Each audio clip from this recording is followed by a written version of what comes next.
بہت سارے تاریخی واقعات ہوئے ہیں.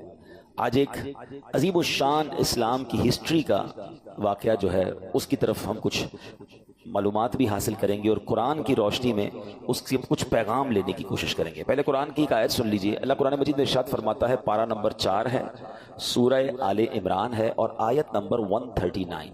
اللہ ارشاد فرماتا ہے وَلَا تَهِنُوا وَلَا تَحْزَنُوا وَأَنْتُمُ الْأَعْلَوْنَ إِن كُنتُم مُؤْمِنِينَ. آسان ترجمہ قرآن کنز العرفان. اور تم ہمت نہ ہارو اور غم نہ کھاؤ، اگر تم ایمان والے ہو تو تم ہی غالب آؤ گے. سبحان اللہ.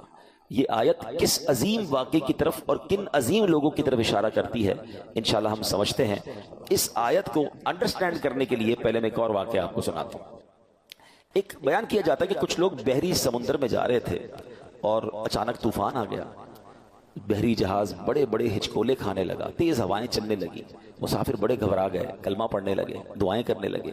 سب کو ایسا لگتا تھا کہ اب سمندر میں ہمارا جہاز غرق ہو جائے گا، اور آس پاس طوفان اتنا تھا کہ ان کے قریب کچھ کشتیاں جو تھیں وہ ٹوٹ بھی گئیں. یعنی ہر طرف خوف کا عالم طاری ہو گیا. تو انہوں نے دیکھا کہ ایک بزرگ ہیں جو جہاز میں آرام کر رہے ہیں اور بڑے سکون سے پرسکون لیٹے ہوئے ہیں. گئے ان کے پاس، کہا حضرت ہماری حالت خراب، ہم سب کلمے پڑھ رہے ہیں، چیخو پکار مچی، آپ آرام سے سو رہے ہیں. تو انہوں نے جلدی سے جیسے ہی آنکھ کھولی تو کیا پڑھا؟ بسم اللہ الذی لا یضر مع اسمہ شیء فی الارض ولا فی السماء. یہ دعا بڑی پیاری ہے. ویسے ہی کھانا کھانے سے پہلے ہم پڑھتے ہیں جن کو یاد ہے. ویسے ہی آپ عام دنوں میں بھی پڑھ سکتے ہیں، سفر میں بھی پڑھ لیں. اس کے معنی پہلے ذہن میں رکھیں. اللہ پاک کے نام سے، جس کے نام کی برکت سے زمین و آسمان میں کوئی چیز نقصان نہیں پہنچاتی. تو انہوں نے کہا کہ دعا تو آپ نے پڑھ لی، مگر آپ اتنے پرسکون کیسے ہیں؟ تو کہا ٹھیک ہے، یہ کاغذ لے جاؤ اور جا کے جہاز کے اوپر رکھ دو، جہاز کو کچھ نہیں ہوگا. انہوں نے کہا ہم نے کاغذ لیا، بزرگ سے لگ رہے تھے، کوئی اللہ والے لگ رہے تھے. ہم نے جہاز پہ جا کے رکھا، جہاز کے جو اوپر ڈیک تھا. تو جہاز تھوڑی دیر بعد ایسا لگا کہ کسی نے اس کو بالکل آسانی سے کنارے سے لگا دیا. ہم نے جا کر جب اس پرچے کو کھولا اور دیکھا اس میں کیا تھا، تو اس میں کچھ اور نہیں تھا، اس میں اصحاب بدر کے نام لکھے ہوئے تھے. اللہ کریم نے اصحاب بدر کے ناموں کی برکت سے اس جہاز کو اس طوفان سے بچا دیا. جان ساران بدر و احد پر درود، حق گزاران بیعت پہ لاکھوں سلام. اسلامی تاریخ کا عظیم واقعہ ہوا ہے 17 رمضان. رمضان کی 17 تاریخ کی جو واقعہ ہوا، یہ یوم الفرقان بھی کہا جاتا ہے. فرقان کہتے ہیں فرق کر دینا. اس دن ڈیسائیڈ ہو گیا تھا کفر اور اسلام کے درمیان. یہ ایسا ڈیسائیڈنگ مومنٹ تھا کہ جس سے اسلام کو وہ عروج ملا. کیونکہ پلاننگ کیا تھی کفار کی، آپ سمجھیے. یہ مارکا ہے نا، اس کی بہت اہمیت، سگنیفیکنسی کیوں اتنی زیادہ ہے کہ اس وقت پوری دنیا میں صرف 313 مسلمان تھے. اور اس کو اس طرح سمجھیے کہ جس صبح جنگ بدر ہونی تھی تو رات نبی پاک نے بڑا گر گڑا کر رو رو کر اللہ کی بارگاہ میں دعا کی تھی کہ اے اللہ، اگر آج یہ مارے گئے تو پھر دنیا میں تیرا کوئی نام لینے والا نہیں ہوگا. تو آپ سوچئے کہ اتنی تعداد تھی. چلے کچھ خواتین مدینہ شریف میں ہوں گی، ورنہ آل ٹوگیدر مسلمان بدر میں موجود تھے. اور کفار کا پلان یہ تھا کہ ایک بار ہی جا کر ایسا حملہ کرنا ہے.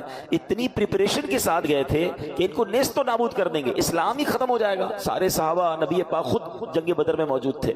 تو اس دن جو مسلمانوں کو غیبی مدد ملی اور عروج ملا، اور اس دن جو فتح ملی، اس نے رہتی دنیا کے کفار پر، رہتی دنیا کے دشمنان اسلام کو یہ میسج دیا کہ جب اسلام کو مٹانے کی کوشش کی جائے گی تو جو ان کا رب ہے وہ غیب سے مدد فرماتا ہے. اور اس مارکے میں جو اس کی اہمیت اور بڑھی کہ اس میں فرشتوں کے ذریعے مسلمانوں کی مدد کی گئی. اب اس لڑائی کے بارے میں یاد رہے کہ بخاری شریف کی حدیث ہے. یہ جو صحابہ تھے نا، میں نے بھی آپ کو جو واقعہ سنایا کہ اصحاب بدر کے ناموں سے اتنا بڑا برکت کیوں ملی، تو بخاری اور مسلم کی روایت میں ہے کہ ایک بار جبریل امین نبی پاک علیہ الصلوۃ والسلام کی بارگاہ میں آیا اور عرض کرتے ہیں یا رسول اللہ، آپ اصحاب بدر کو کیسا سمجھتے ہیں؟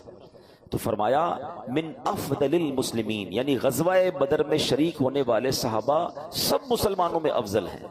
تو عرض کیا یا رسول اللہ، جبریل امین عرض کرتے ہیں یا رسول اللہ صلی اللہ علیہ وسلم، وہ فرشتے جو غزوہ بدر میں حاضر ہوئے تھے، ہم فرشتوں کے درمیان بھی ان کا یہی مقام ہے. یعنی اللہ نے جس طرح ہم کہتے ہیں نا کہ اصحاب بدر کا مرتبہ تمام صحابہ میں ٹاپ آف دا لسٹ ہے، تو جو فرشتے نبی پاک اور ان کے ساتھیوں کی مدد کے لیے آسمان سے نازل ہوئے، اللہ کے تمام فرشتوں میں ان فرشتوں کو بھی فضیلت عطا فرما دی گئی ہے.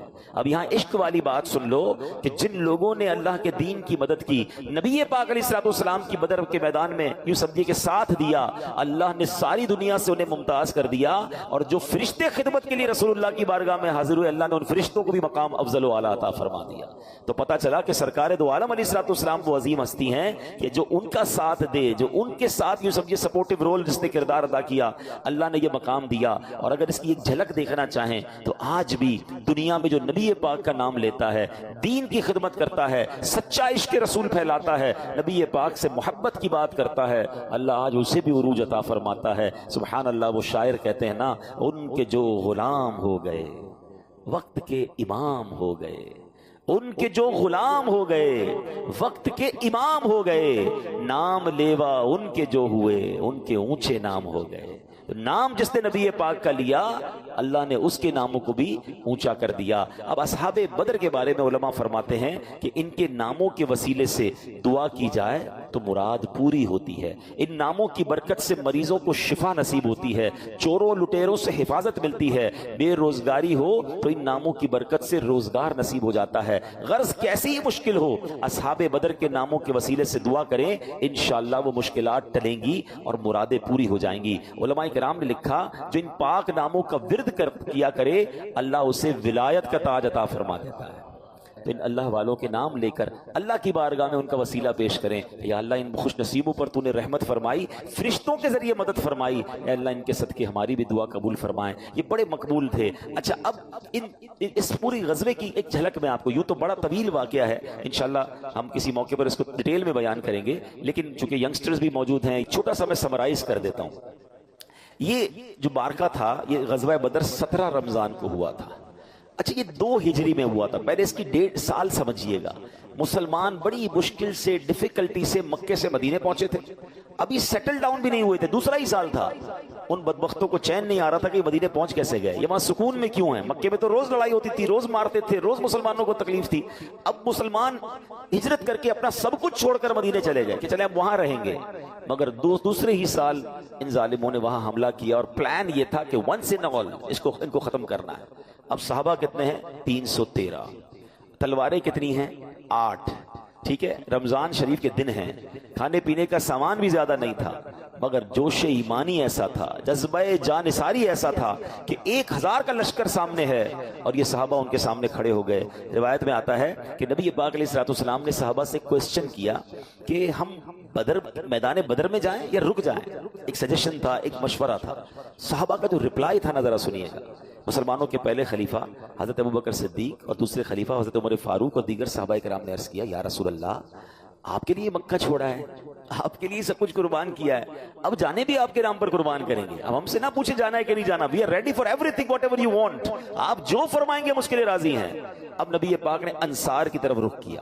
ذرا سمجھیے گا، یہ بھی پتا ہونا چاہیے مہاجرین کون تھے، انصار کون تھے۔ مہاجرین وہ تھے جو مکے سے ہجرت کر کے مدینے آئے تھے، اور جو مدینے میں پہلے سیٹل تھے نا، وہ انصار تھے، اور انہوں نے ہیلپ کی تھی مہاجرین کی۔ تو اب انصار سے پوچھا، کیونکہ وہ تو گھر بار میں رہتے تھے، ان کی تو فیملیاں بھی وہاں پر تھیں، جائیدادیں بھی تھیں، تو ان سے پوچھا تو حضرت سعد بن عبادہ انصار کی طرف سے کھڑے ہوئے رضی اللہ تعالیٰ عنہ، عرض کرتے ہیں، یا رسول اللہ، شاید اب ہم سے رائے لینا چاہتے ہیں، ہم سے یہ پوچھنا چاہتے ہیں کہ ہماری رائے کیا ہے۔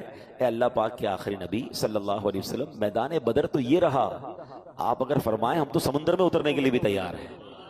آپ لٹرلی ان صحابہ کا جذبہ دیکھیں، فرماتے ہیں بدر کے بارے میں ہم سے سوال کر رہے ہیں، ہم سمندر میں اتر جائیں گے، آپ حکم فرمائیں۔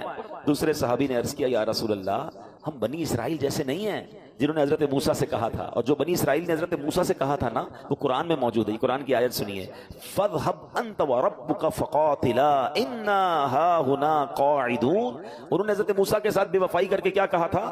تو آپ اور آپ کا رب دونوں جاؤ اور لڑو، ہم تو یہیں بیٹھے ہیں۔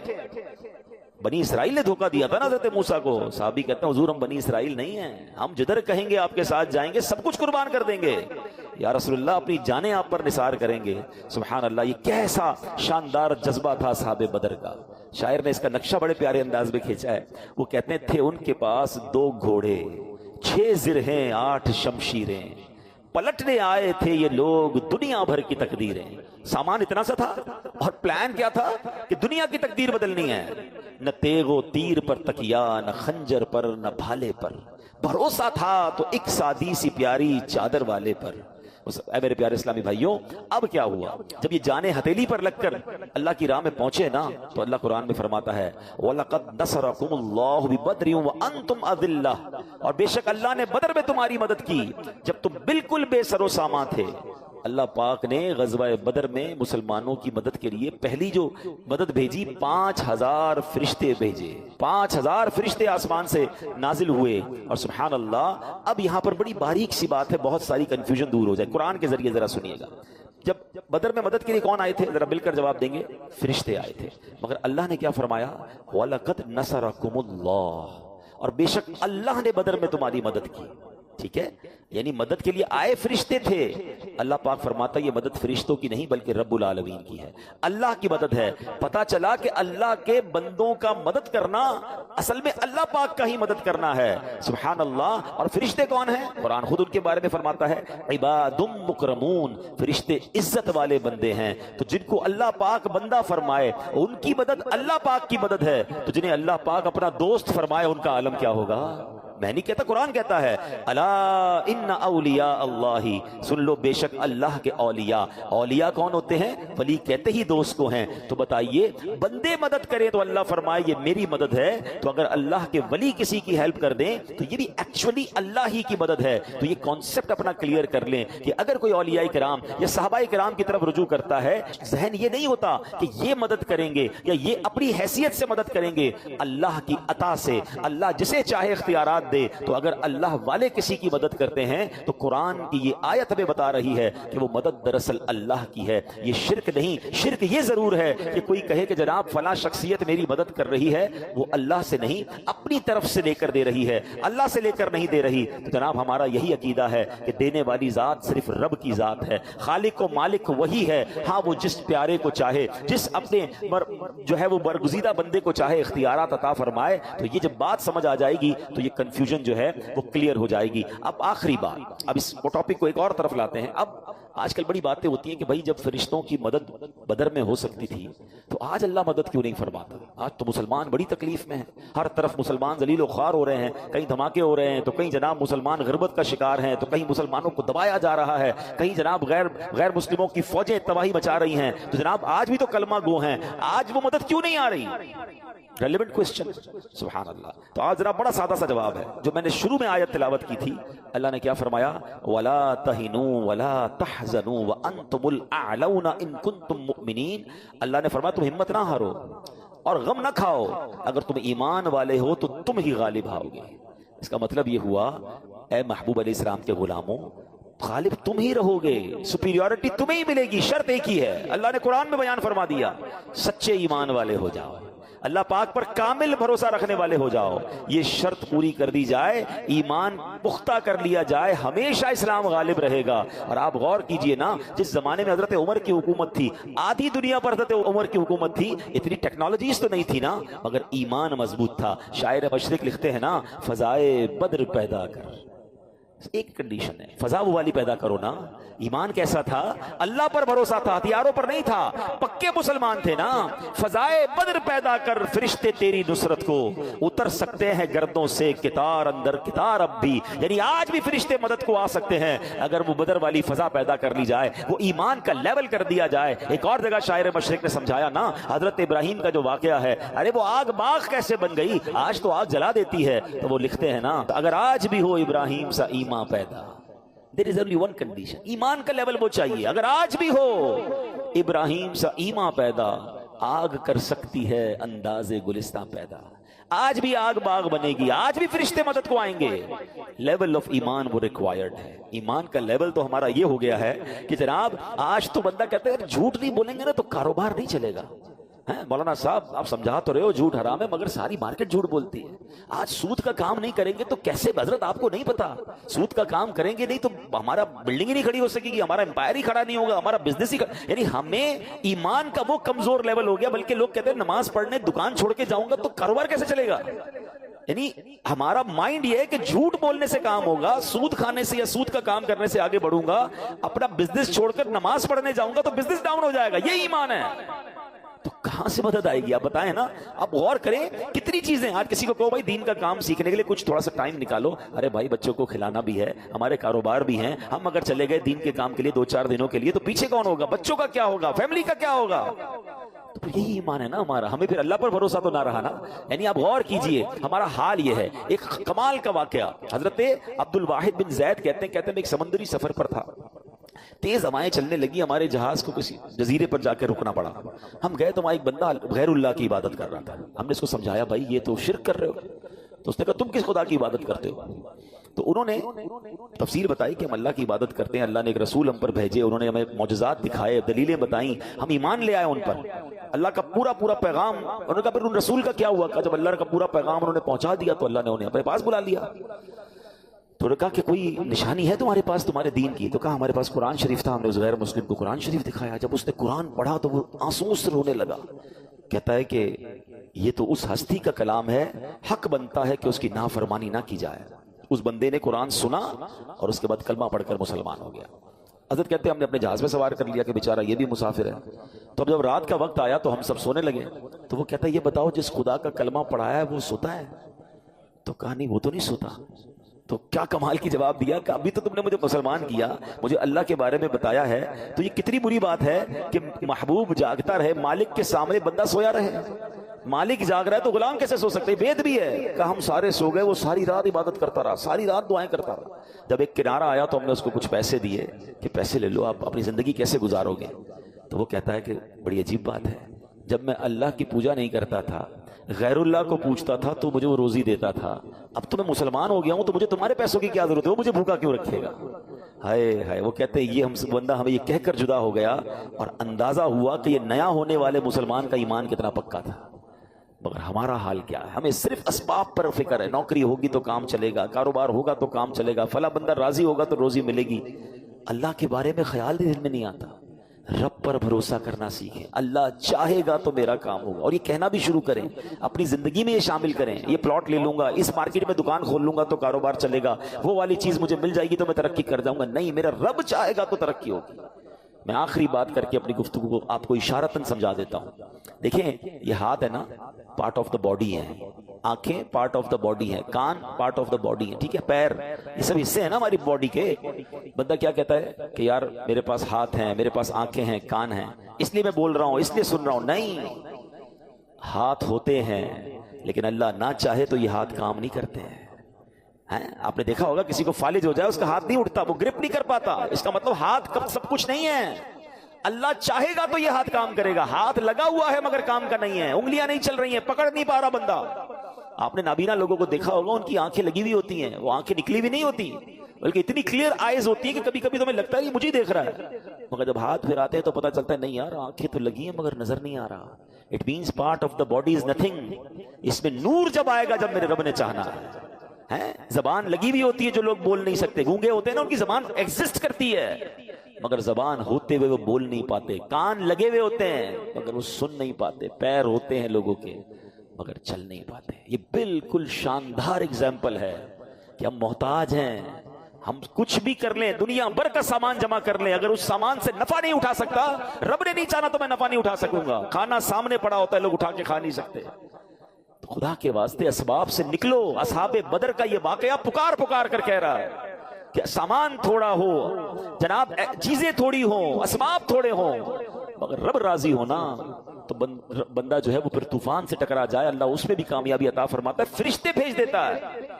لیکن سامان کا انبار ہو، سورسز ہی سورسز ہوں، دنیا کی ساری نعمتیں آپ کے پاس ہو، اگر اللہ ناراض ہے اور اللہ کی مدد شامل حال نہیں تو بندہ کچھ بھی نہیں کر سکتا ہے.